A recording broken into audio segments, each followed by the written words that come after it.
Falls can be funny, but in reality, and especially in the construction industry, falls aren't funny. In fact, falls are the leading killer of construction workers.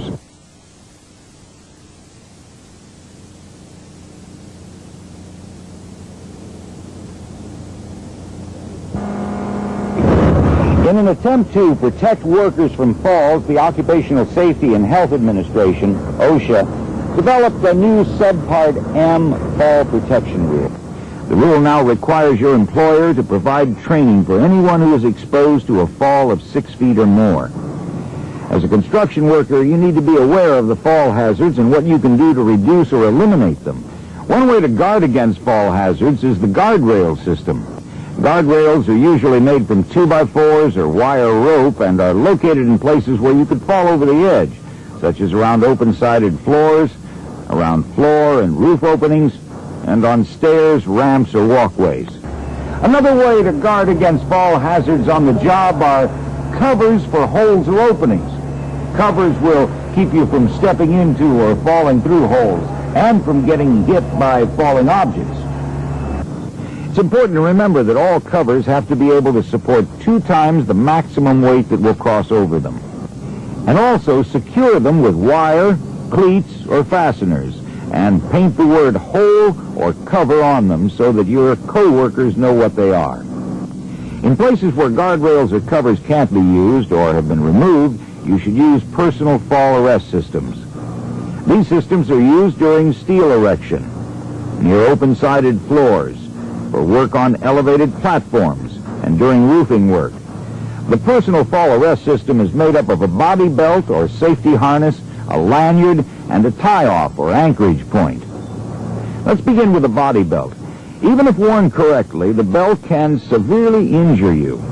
The D-ring, which your lanyard attaches to, must be centered in the back at all times. If you fall and the D-ring is in front or on the side, you could break your back. And when you fall, all of the forces will be concentrated on your midsection, causing severe internal injuries. This is a very uncomfortable and dangerous position to be in while waiting to be rescued. So to better protect yourself if you fall, you should always wear a full body harness. And believe it or not, it's not that hard to put on. Just follow these steps. Hold the harness by the back D-ring. Shake it so all the straps fall in place. Now slide the straps over your shoulders so the D-ring is in the middle of your back. Connect the waist strap so it's tight but not binding. Pull the buckle portion of the leg strap between your legs and connect it to the opposite end of the leg strap. After all the straps have been buckled, tighten all buckles so the harness is snug, but you can still move. As you can see, a full body harness will evenly distribute the fall forces throughout your body. It will also hold you in an upright and more comfortable position if you fall.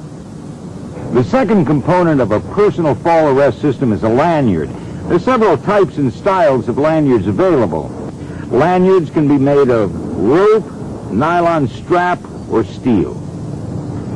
But no matter what type of lanyard you use, never tie it in a knot. If you do, the lanyard's strength is cut in half. Also, never tie off around sharp edges. The lanyard could be cut or damaged if you fall. And if you fall, whether using rope, nylon strap, or steel lanyards, you will be exposed to fall forces that are much more than the force that has been proven enough to seriously injure a person. One way to reduce these forces is a shock-absorbing lanyard. If you fall, it can lengthen up to 3.5 feet. This allows for a soft, easy stop. But make sure you know how much any shock-absorbing lanyard will lengthen so that you won't hit anything when you fall. And remember, if you use steel lanyards, they need to have built-in shock absorbers. A lanyard option designed to increase your comfort and not restrict your movement are the retractable lanyards. There are primarily 2 types of retractables: nylon strap and steel cable. Both take up slack in the lanyard so it stays out of your way.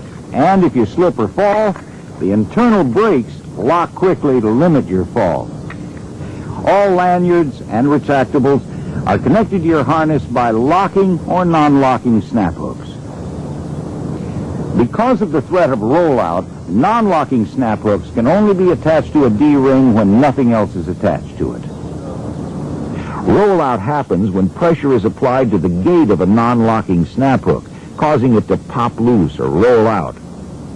You can reduce the possibility of rollout by using locking snap hooks. These hooks require pressure on both sides for them to open. You can maintain the life and performance of any personal fall arrest equipment by visually inspecting it daily. Before using the equipment, you should check for deterioration, frayed edges, broken fibers, pulled stitches, burns, or chemical damage.